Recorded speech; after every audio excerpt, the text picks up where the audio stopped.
just don't. I take your questions. Great. Well, my name's Abigail. I'm a senior Wait, here. first of all, applaud her that she's really.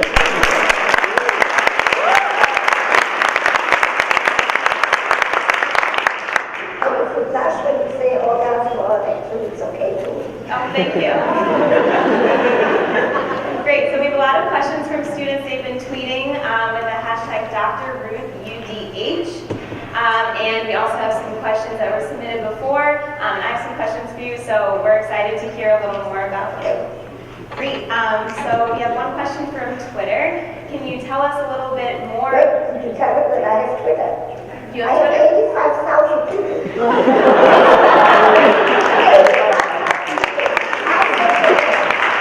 And I'm going to be ABA from June 4th. 85,000 people. But I don't actually do it. I call Pierre. I call. He will know that I was at the University of Delaware and we're putting something on the net. Ask Dr. Ruth, it's called, right? Then ask her. Okay. You should ask Dr. Ruth after this talk as well. Great. So a Twitter user wants to know why you came to New York after your time in the Army in Israel. Okay. That's a very good question. Because if you would have told me that I'm going to live here in Washington Heights, the same apartment 15 years, raising 2 children, now having 4 grandchildren, I have to say something about that in a moment. In the play that I mentioned before, Becoming Dr. Ruth, I told the playwright, and he put it in, Mark Saint-Germain, and Deborah Jourab and the other actresses mentioned it. At the end, she shows my 4 grandchildren, when they were younger, and I say, but the actress says, see, 4 grandchildren, Hitler lost and I won.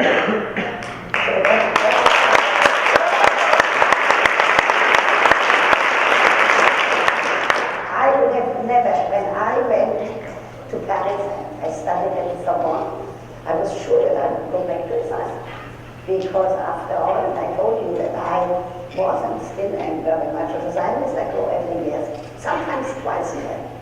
So I told you that I was an orphan. An uncle of mine, and maybe one of you know that part of our history, an uncle of mine managed to get out of Nazi Germany to Shanghai, and from Shanghai to San Francisco. I had no family left, I was an only child. When I studied in Paris, when I finished and wanted to go back to Israel, I said, let me go to the United States and check out if his Uncle Max is as short as me. Since I had no other relatives. So I came to New York. It took a year before I got to San Francisco. Uncle Max was short, not as short as me. So it just happened by chance. Because then I found Fred Westheimer. I found him skiing. Do you know what a tree bar is? That pushes you up the mountain? Yeah, you know that's it. Yeah, I went with a tall Dutch friend. It was impossible. It was like this.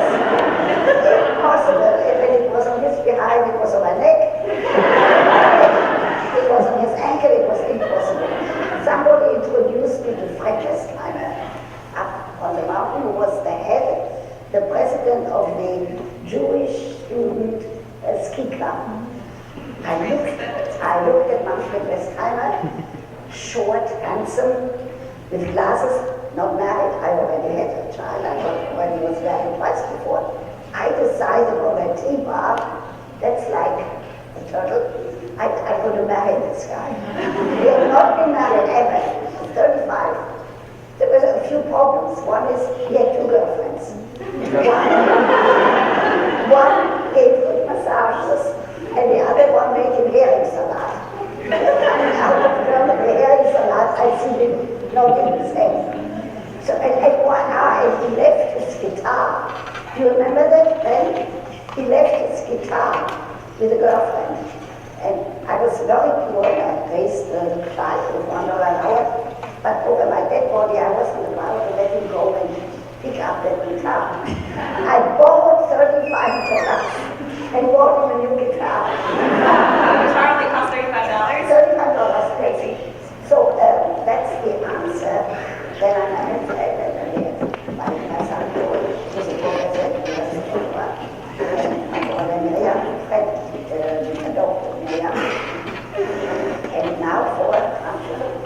how I stayed here. I never thought, not only because I was in the Haganah. I want to tell you something about the Haganah.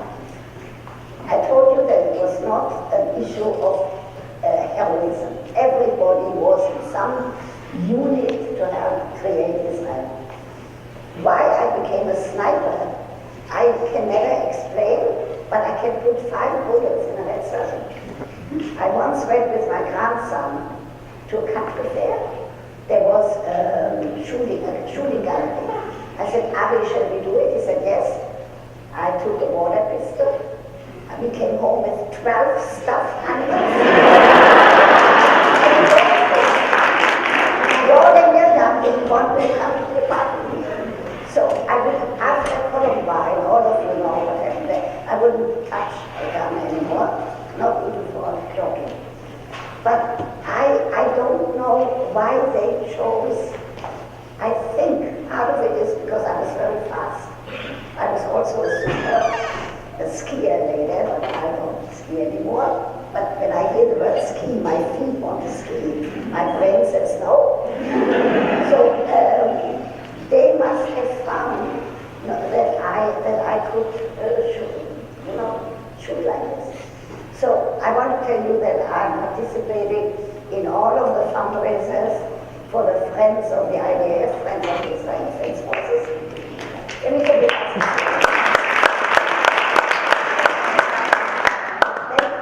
you get a fast story. Some years ago, when the Americans were in Israel helping during one of those terrible happenings, I went to Israel. I wanted to tell the Americans and the Israelis on the base that thank you that they are there. And they didn't get anybody up on the base, but somebody said, Dr. Ruth, what are you doing here? An American colonel. I said, I want to go and say thank you. I got up there, I go on stage, there's a microphone, big applause. I say, today I'm not talking about the things that I usually talk about. I got booed. But I said, I want to tell you thank you that you are here, and I promise you, I promise you terrific good sex once you get back home. And so I could not explain that just things happened and then something else. That's an amazing story. Thank you for sharing that with us. And so someone who submitted a question online, they want to know how the injuries you sustained in the War of Independence affected your sex life and your life in general. Okay. My sex life I don't talk about. You remember I don't like the first time I come to any of my talks, and I don't talk about my sex life. However, there was on the same note, in the slide to the loaded with these residents where I lived, and I was dumped both legs. There was a lady who used to fix my legs. I can dance all night if I could find somebody to dance with me. And I could ski, black diamond. So the one thing that helped me recover is there was a wonderful male nurse, and I made believe, it wasn't so nice, but I'm sure they knew, I made believe that I couldn't feed myself. My feet were wounded, not my head. So he also carried me outside to the sunshine, and we had a very nice affair. So now you know something about sex. And another reason that I recovered very well, in Yerushalayim, the Hadassah Hospital, all of you know, could not be up on the heart, but it was in the city of Jerusalem. And there was one big room in the cellar. There were no beds free. But I was so small that they put me on a bookshelf. There was a cloister that was the library in the cellar. They put me on the bookshelf, and I was in a room with only guys. Believe me, I recovered very fast. Great. That is a really great story. story. Now, let's switch gears a little bit. We have a user who is asking for a little bit of sex advice. Is that okay with you? Yes. Okay. Say a friend of mine has a A friend of mine has a question, and they want to know, they have a client whose husband never wants to have sex, and what should this person tell their client? Okay, any social worker or any psychologist who has somebody like this, never could I give advice from here. I would have to sit with both of them, with the husband and the wife, or the two, whatever it is. And I also had a way of doing that. I took an hour, and I did therapy, I did many years, and I saw him or her, or if it was a gay couple, two of them separately, because I learned the trade here. I could never speculate, because there can be many issues. There might be issues that they are angry, he or she or he or whoever it is, that they are angry about something that has nothing to do with sex, but it's getting played out with sex. Like, not really, there might be many other issues. It could also be the hatred of a mother-in-law. Something that has nothing to do with the actual sex. So, one of the things, bravo, that that person goes for help. Because that's the first step. That's like the term. Sticking its neck out and going for help and saying, I have a problem. Nobody should live with problems for all lifetime. Great. Well, I'm sure this person appreciates your thought, and hopefully they can get some more advice later, maybe. The point I want to make, you could never do therapy. All of you young people who go into psychology, you can't do therapy on the air. You can't do therapy on radio, you can't do therapy on television. You can only give some general advice. Therapy you can only do in a closed room where you can ask very specific questions. So, as we're doing right now, we're talking about sex pretty openly. And so, why is this important to do, and why is it important that you come and speak at universities about these kinds of topics? Because the reason it's so important is because if there is a question of sexual literacy, of knowing, like what I mentioned before, of older people have to know certain things. Otherwise, intercourse is painful if the woman doesn't know that she has to use a lubricant. And once it's painful, she says, who needs it? And they stop having sex. If a man doesn't know that at a certain age, the erection is not as firm as it was when he was younger, and that the ejaculation is not as forceful, they might say it doesn't feel like it felt 20 years ago, and they might stop having sex. And my obligation in life is to say, do not stop that activity of caressing, of hugging, of kissing, and of having sex, but you do have to know certain things. I'll give you another example. Sure. There was the Federal Drug Administration okayed a pill for women. There was a lot of talk about that. I said right away, I'm not a medical doctor. I said right away, doesn't seem to me that this is possible. And 2 days ago in the New York Times, they did say that it really is not true. It needs more. Here's the story that happened with Viagra. When Viagra came on the market, I kept on saying, I'm not a medical doctor, never asked a medical doctor. Here is a man who asked the medical doctor, his urologist said, yes, you can take that pill. So here he took the pill, that new pill. He comes home. He now has an erection from the floor to the ceiling. He tells his wife, hop into bed. He hasn't talked to her in 3 days because he watched football. He watched them, in this country when there is some sports on television, that's what he watched for 3 days. He forgot her birthday, and he forgot Valentine's Day. And all of you here, all of you women, know what that wife told her husband what to do with that erection. So that's what I'm saying about how careful we have to be and how it's a fragile thing, that issue of sexuality. But we have an obligation to talk about it in any form, and especially one like this here, where there are older people and young students together, so that it's a topic that has to be explored. Definitely. When to engage in sex, every person has to make that decision by themselves, depending on their inner voice, depending on their morality, depending on their religion, just depending on who they are.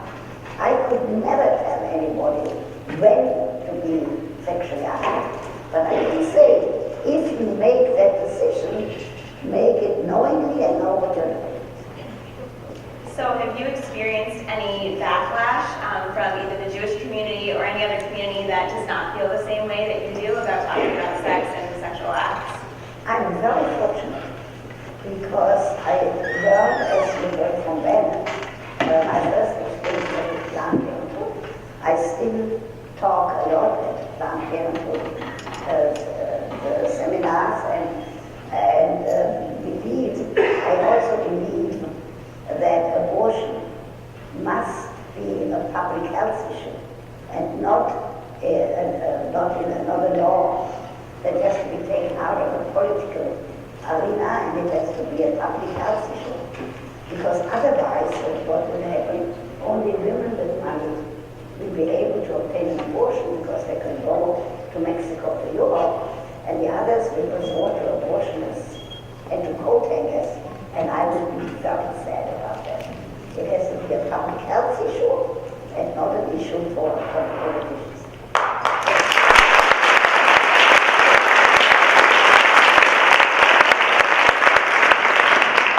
So we're talking about young people, most of which are in this room right now. A Twitter user wants to know, is friends with benefits a real thing? Catastrophe. So what advice can you give the young people in the room? The important thing is not to use sex just in order to have a date for Saturday night. And friends with benefits is not going to work. And to say to yourself, I will find somebody who is going to be my soulmate, whom I can, most people in this culture, ours, want to have a person to be their friend and to be really friendly with a sexual partner, and to go out and just have sex for sex sake. In the long run, there are lots of disappointments. I'll give you an example. There was a book on the market some years ago, Open Marriage, and the O'Neills, you read the book then? The O'Neills wrote the book that it's perfectly all right to go to a party and to pick up the key to somebody's apartment. Guess what? By the time the book was published, the O'Neills were divorced. So there's something in our culture that I do believe has to be cherished and kept, which is the relationship. So the friends with benefit, even if the orgasm is fantastic, it's not going to hold for a long time. You really want somebody, when you walk into the room, you want that person to smile. You want that person to be there and to know that you have a friend. Not just a friend for an orgasm. So how do you think social media and everything digital and technology driven has both changed your career and is changing the way that people are in relationships? So first of all, I have nothing against dating services. Lunch or any of those, or any of the social media. If people use their brains, because they can, if they are honest about it, why do I have nothing against it? Because I don't want people to be lonely. I want people to find that significant other in their lives. But when they talk on the social media, what they have to do is to then get on the phone and then to meet in a public place. You know, there's something about, in terms of Orthodox Judaism, a man and a woman can not meet alone. You see them, they have to meet in the lobby of a hotel or something for safety. So I'm also people connecting if they use their brain. Because you can say on a social media, I'm 4'7". I lost already a quarter of an inch now.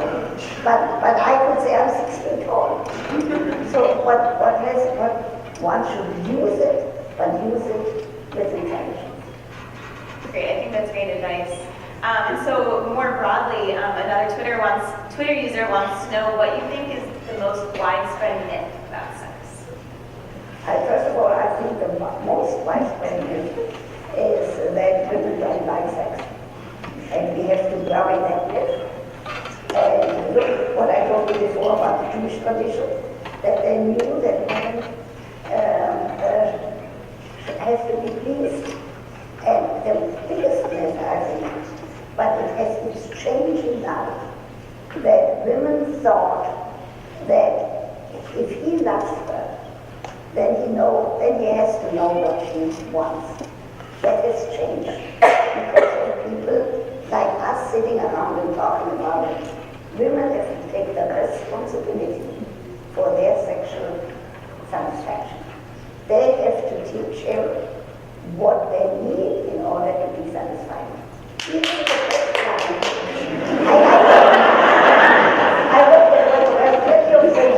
even the best lover cannot guess what she needs and what she needs in terms of foreplay and what she needs in terms of touching. And there's another myth. Men used to say, right after ejaculation, that it is physiological that they have to fall asleep.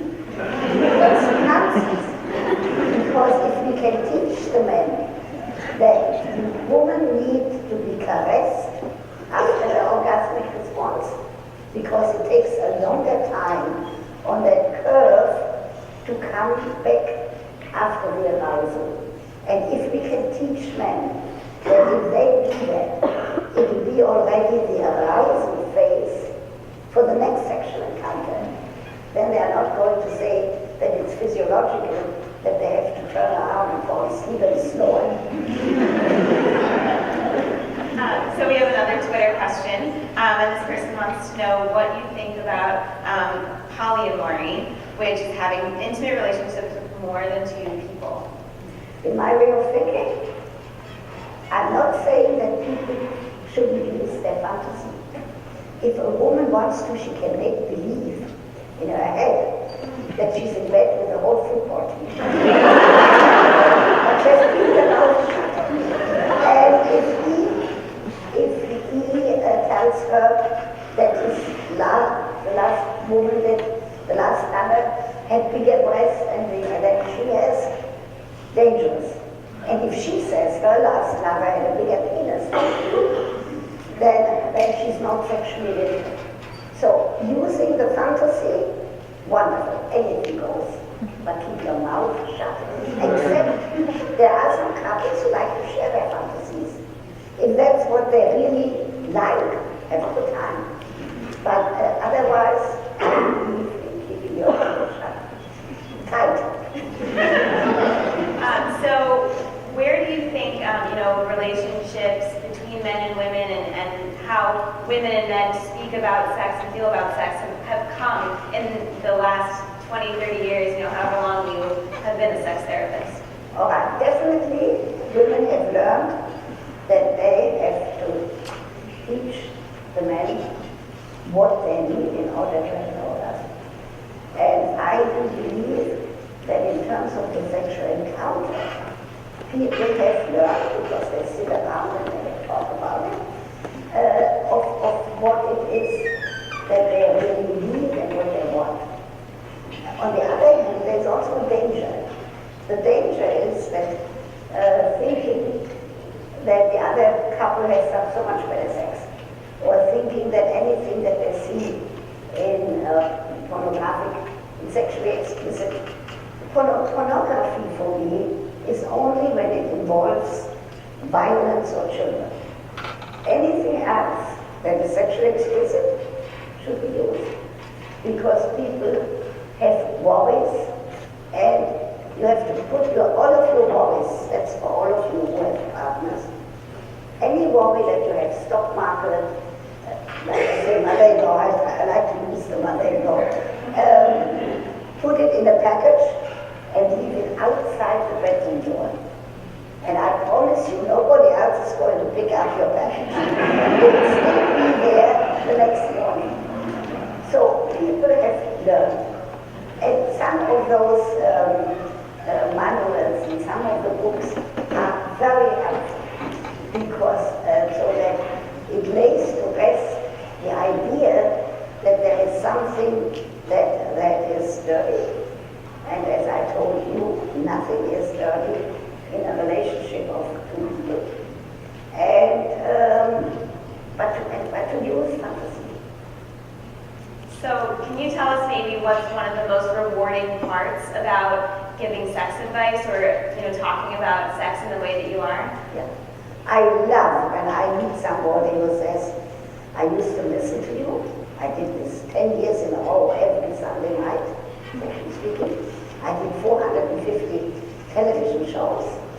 And we use actors and actresses. And we assign them problems. Like we told an actor, you come home and you find your wife in bed with your best friend. I would never do those television programs that you see on the air with real people. Never. Because it's exploiting people, they think they get a television show. I only did it actors and actresses. Once we assigned them a problem, then I was the therapist. I told them in that segment what I think, what they can do. After the segment is over, they got paid, and I could sleep at night. I never had to worry if somebody got hurt. What's the most rewarding when I find people who say, you helped me because I was uptight. I never knew how to ask for what I need. For a man, for example, of how he needs to be touched, or for a woman, how much she needs in order to have the up on the curve of sexuality. It's wonderful. And it happens to me all the time. It's nice. And so I'll wrap up with this question. What are you looking forward to in the next few years, 5, 10 years down the road? What are you looking to do? Okay, first of all of you older people, never to retire but to retire. That's an important message of doing something. It doesn't matter if it's volunteering for Hillel or for any Jewish agency or whatever. And it's very funny that you asked me that. I just taped something for National Geographic. They're doing a segment, 6 hours of something about sex. National Geographic some years ago never would have asked me. They only did animals, or maybe some women in some islands with breasts exposed. So there is a change in terms of what is happening. So I think that part of what I'm doing, I'm going to continue. I love when I get these questions. Bravo to you, everybody applaud her for asking the question.